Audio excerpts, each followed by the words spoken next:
কেউ অসুস্থ হতে চাই না, আমিও না, আপনিও না, বাংলাদেশের কোনো মানুষ অসুস্থ হতে চায় না। তাহলে আমাকে জনস্বাস্থ্যের উপরে গুরুত্ব দিতে হবে, এলে 1 নম্বর কথা। আপনি জানেন থাইল্যান্ডের স্বাস্থ্য মন্ত্রণালয়ের নাম জনস্বাস্থ্য মন্ত্রণালয়, public health ministry or ministry of public health. কেন তারা করেছে ওইটা? কারণ পাবলিক হেলথ মানেই হলো আপনি, প্রথম কথা হলো আপনার রোগ হবে না। সংস্কারের প্রায়োরিটিটা কোথায় দরকার? প্রথম দরকার হলো উপজেলা হাসপাতালগুলিতে। আমি বিশ্বাস করি এটা, যে উপজেলা হাসপাতালগুলিকে সংস্কার করলে সারা দেশব্যাপী একটা সংস্কারের প্রভাব পড়বে। বর্তমানে দেখছি যে স্বাস্থ্য নিয়ে সব দিক থেকেই মোটামুটি স্বাস্থ্যের পরিবর্তন, সংস্কার এ কথাগুলো হচ্ছে এবং নানা দিক থেকে নানাজন নানাভাবে অভিমত দিচ্ছেন। আমাদের জনগণ থেকে শুরু করে স্বাস্থ্যের সাথে যারা জড়িত, যেমন ডক্টর, নার্স, সবার মধ্যেই পরিবর্তনের ব্যাপারে একটা প্রত্যাশা আছে স্যার এই পরিবর্তিত পরিস্থিতিতে। তো স্যার, যে কোনো পরিবর্তনের ক্ষেত্রে আমাদের তো প্রথমে আসলে নির্ধারণ করতে হয় যে কোন জায়গাটা পরিবর্তন দরকার। তো স্যার, একজন এই সেক্টরের বিশেষজ্ঞ হিসেবে স্যার আপনার দৃষ্টিতে আপনি কোন জায়গাগুলোকে স্পেসিফাই করবেন যেটার পরিবর্তন আসলে আমাদের দরকার? একটা বিশেষ করে যে পরিবর্তন জনগণ আশা করে, সেটা আশা করতে গিয়ে আমরা কি কি করতে পারি এই আলোচনায় যাওয়ার আগে আমি বলবো যে পরিবর্তনটা কেন দরকার। প্রথম কথা হলো যে আমাদের স্বাস্থ্য সেক্টরের, বিশেষ করে পাবলিক হেলথ সেক্টর যেটা আমরা বলি, মানে প্রিভেন্টিভ সেক্টর যেটাকে, এবং এইটা একটু গুরুত্ব পাওয়া উচিত। এটা গিয়ে আমি এই কথাটা বলতে গিয়ে যে আমরা কেউই কিন্তু চাই না যে আমরা রোগাক্রান্ত হই, কেউই চাই না আমরা। তাহলে আমাদের প্রাথমিক কাজটা হবে যে আমাদের যাতে রোগ না হয় সেই চেষ্টাটা করা।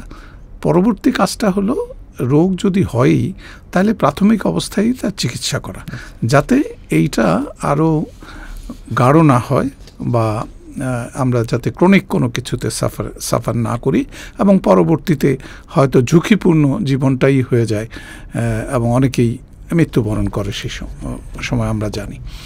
তো আমাদের সংস্কারের কথা যখন আসে, জনগণ সংস্কার কেন চায়? যে আমরা যদি লক্ষ্য করি যে আমাদের আশেপাশের দেশের স্বাস্থ্য ব্যবস্থা কেমন, আমি যে আপনাকে দক্ষিণ পূর্ব এশিয়ার একটা এক্সাম্পল দিই, যে দক্ষিণ পূর্ব এশিয়ার 11টি দেশের মধ্যে থাইল্যান্ডের স্বাস্থ্য ব্যবস্থা সবচেয়ে উন্নত মানের। এবং আপনারা জানেন আমাদের প্রচুর লোক কিন্তু থাইল্যান্ডে, ব্যাংককে বিভিন্ন হাসপাতালে চিকিৎসা নেওয়ার জন্য যায়। আমি যদি পরবর্তী দেশটার কথা বলি, সেটা শ্রীলঙ্কা তাদের স্বাস্থ্য ব্যবস্থার মান কিন্তু অনেক উন্নত করেছে। এখন কথা হচ্ছে আমাদের অবস্থানটা কোথায়। আমি অনেক সময় একটু শুনতে খারাপ লাগলেও যে কথাটা সত্য মনে করি যে সেটা প্রকাশ করা উচিত, এবং আমি মনে করি এটা আমার নিজস্ব বক্তব্য যে স্বাস্থ্যে যে সেবার মান সেটা আমাদের দেশে অত্যন্ত খারাপ। আর একটা যেটা স্বাস্থ্যের যে শিক্ষা, মানে চিকিৎসা শিক্ষার মানটাও খুবই আমাদের দেশে মানহীন। তো এর দুটো জায়গায় আমাদেরকে কিন্তু নজর দিতে হবে। তবে এখন জনগণের স্বাস্থ্যের কথাটা যদি বলি, সেটা আমরা যদি জনস্বাস্থ্য নামে আখ্যায়িত করি, তাহলে আমাদেরকে প্রথম যেই জায়গাটায় সংস্কার দরকার সেটা হলো বৃহত্তর জনগোষ্ঠী যেখানে বাস করে তাদের স্বাস্থ্যের দিকে নজর দিতে হবে। তাহলে আমরা প্রথমে কি চাইব? তারা যাতে অসুস্থ না হয়, আর অসুস্থ হলে যাতে প্রাথমিক চিকিৎসা এবং সম্ভব হলে সেকেন্ডারি চিকিৎসা যেটা, এটা যাতে তারা তাদের কাছে পায়। তাহলে কাছে কি আছে আমাদের, আমরা যদি একটু দেখি, আমাদের টায়ারগুলি কিন্তু বিশ্বের মধ্যে অন্যতম। আমাদের যে কমিউনিটি ক্লিনিকগুলি আছে, 6000 লোকের জন্য একটা কমিউনিটি ক্লিনিক, এই ধরনের কিন্তু একটা নিউক্লিয়াস, এটা কিন্তু পৃথিবীর কোনো দেশেই নাই, সারা দেশব্যাপী। কিন্তু সমস্যাটা হচ্ছে আমাদের প্রাইমারি কেয়ারটা যদিও এখান থেকে শুরু হয়, সত্যিকারেরভাবে আমাদের প্রাইমারি সেবাটা পায় মানুষ কিন্তু উপজেলা হাসপাতাল থেকে। তার নিচে আরও দুটো টায়ার আছে, একটি টায়ারই মুখ্য, সেটা হলো আমাদের কমিউনিটি ক্লিনিকের পরে আমাদের ইউনিয়ন হেলথ সেন্টার, এবং অনেকগুলি ইউনিয়নের সাব সেন্টারও আছে। এখন কথা হলো এই যে উপজেলা হেলথ কমপ্লেক্স থেকে কমিউনিটি ক্লিনিক পর্যন্ত এই জায়গাটার মান যদি আমরা, চিকিৎসা সেবার মানটা যদি আমরা উন্নত করতে পারি, তাহলে আমরা মিরাকল করতে পারি। এবং আমাদের সাথে আমার মনে হয় প্রতিযোগিতায় অন্যেরা পেরে উঠবে না। কী জন্য? আমি আবার আপনাকে একটা এক্সাম্পল দিই, যে আপনি একটা উপজেলা হাসপাতালে আপনি দেখবেন 10 জনের মতো স্পেশালিস্ট আছেন। এটা বিশাল একটা ব্যাপার। এটা কিন্তু আপনি চিন্তা করেন, রেডিয়াস খুব একটা বেশি হবে না, যাতায়াতের সুবিধাও এখন কিন্তু খুবই উন্নত। তাহলে আমাদের রুগীরা কিন্তু উপজেলা হাসপাতালেই বেশিরভাগ চিকিৎসা পেতে পারেন। তাহলে আমাদের কি করতে হবে?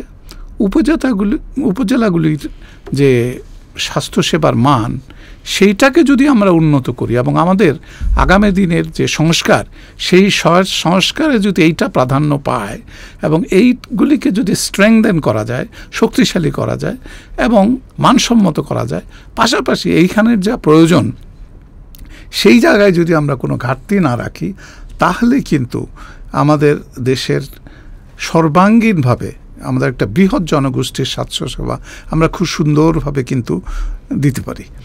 তাহলে আপনি যদি আমাকে এখন জিজ্ঞেস করেন, তাহলে স্যার সংস্কারে এটা স্যার এখানে আমি অবস্থান কোথায়? একটা ব্যাপারে বলতে চাই স্যার, আপনি খুব সুন্দরভাবে বলেছেন স্যার, যে বিশেষজ্ঞ একটা উপজেলা হসপিটালে যদি 10 বিষয় বিশেষজ্ঞ থাকেন এবং তারা যদি রেগুলার সার্ভিস দেন, তাহলে এটা ডেফিনেটলি একটা মানে গ্রেট একটা সার্ভিস সেখানে জনগণ পাবে। কিন্তু স্যার আমরা যদি আমাদের দেশে দেখি, তাহলে ম্যাক্সিমাম উপজেলাতেই কিন্তু স্যার এই পোস্টগুলো হয়তো 2-1 করে আছে, ম্যাক্সিমাম জায়গাতে কিন্তু স্যার নেই সেভাবে। এবং না থাকার একটা কারণ হতে পারে যে ডাক্তার কম, আরেকটা কারণ হতে পারে ডাক্তার আছে কিন্তু তাদেরকে সেভাবে পাঠানো যাচ্ছে না স্যার। তো আমরা যেটা দেখেছি স্যার, যে উপজেলায় অনেকগুলো পোস্ট আছে কনসালটেন্টের, কিন্তু রুগীরা কিন্তু আসলে তাদেরকে পাচ্ছে না স্যার, হয়তো তারা অ্যাভেলেবল না। তো এই জায়গাটাই স্যার কী করা যেতে পারে তাদেরকে উপজেলা হাসপাতালগুলোতে অ্যাভেলেবল করার জন্য? ধন্যবাদ আপনাকে মনে করিয়ে দেওয়ার জন্য। যে দেখেন, তাহলে সরকারিভাবে সেইখানে পদ সৃষ্টি করা আছে, পদায়ন করা আছে, দুটোই আছে। এবং তাহলে কিসের ঘাটতি আছে সেখানে? প্রথম কথা হলো, আমি যেটা মনে করি যে একজন স্পেশালিস্ট দিলেই হবে না, স্পেশালিস্টের সাথে আনুষাঙ্গিক যেই সমস্ত সার্ভিসগুলি অ্যাভেলেবল করতে হবে একটা রুগীর জন্য। ধরেন একজন স্পেশালিস্ট আছেন, তার বেশ কিছু চিকিৎসার দেওয়ার জন্য যেটা দরকার সেটা হলো ল্যাবরেটরি ফ্যাসিলিটিস, ইকুইপমেন্টস। হ্যাঁ, আপনি সিম্পল আমি যদি বলি, একটা হাড় ভাঙা রুগী আসলো কার অ্যাক্সিডেন্ট করে বা মোটরসাইকেল অ্যাক্সিডেন্ট করে, এখন প্রথম কি দরকার? আমরা তাকে একটা এক্সরে করি, তাই তো? রক্তক্ষরণ হতে থাকলে সেটাকে বন্ধ করি। এগুলি একেবারে প্রাথমিক, এবং এটার জন্য আনুষঙ্গিক যে সমস্ত জিনিসগুলি লাগবে তা কিন্তু আমাদের প্রয়োজন। এটার প্রথম প্রয়োজন হলো যিনি স্পেশালিস্ট আছেন তার অ্যাভেলেবিলিটি। আপনি যে সুন্দর কথাটা বলছেন যে তারা অ্যাভেলেবল না, তাহলে কি করতে হবে? আমরা যখন জানি তারা অ্যাভেলেবল না, তাহলে তাকে পদায়ন করার ওখানের লক্ষ্যটা কী? কেন আমি সেখানে পদায়ন করব যাকে জনগণ পাবে না বা যে ব্যবহৃত হবে না স্বাস্থ্যক্ষেত্রে? সুতরাং প্রথম যে কাজটা করতে হবে সরকারকে, সেটা হলো সার্বিক সংস্কারের প্রয়োজনের আগে তাদেরকে সংস্কারটাকে স্টেপ ওয়াইজ করতে হবে। আপনি কোথায় প্রথম হাত দিবেন? আমরা একটা কথা বলি যে কৌশলগত পরিকল্পনা। সরকারকে একটা পরিকল্পনা নিতে হবে। তো পরিকল্পনাটা কি? আমরা আপনার এই পয়েন্টটাই ধরি যে উপজেলা হেলথ কমপ্লেক্সকে আমরা শক্তিশালী করব। তাহলে বেশিরভাগ জনগোষ্ঠী স্বাস্থ্যসেবা যেমন পাবেন, আবার স্পেশালাইজড স্বাস্থ্যসেবা যা দরকার তার বিরাট অংশ তারা সেখানে পাবেন। আমি এখানে বলে রাখি যে এটা আমরা যখন যদি এস্টাবলিশ করতে পারি যে উপজেলায় হাসপাতালটাকে একটা মেইন নিউক্লিয়াস, যে সমগ্র দেশের মানুষ ওইখানেই সেবাটা পাবে, যারা গ্রামের জনগোষ্ঠী, এবং সার্বিক সেবাটা পাবে এখানে। যখন তারা সার্বিক সেবাটার উন্নত মানের কিছু চাইবে, তখনই শুধু তারা জেলা হাসপাতালে যাবেন।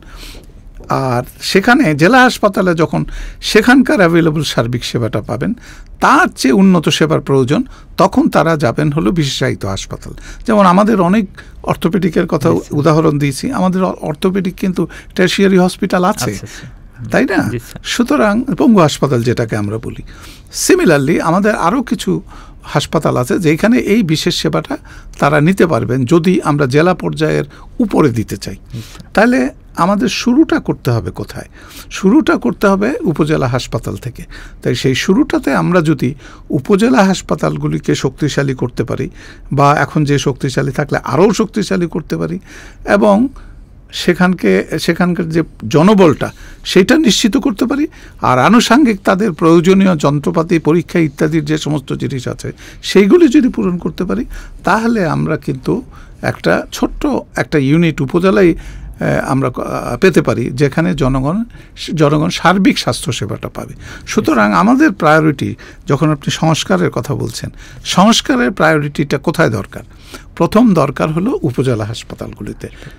আমি বিশ্বাস করি এটা, যে উপজেলা হাসপাতালগুলিকে সংস্কার করলে সারা দেশব্যাপী একটা সংস্কারের প্রভাব পড়বে, এবং সেইটা বোধহয় আমাদের দেশের জন্য মঙ্গলজনক।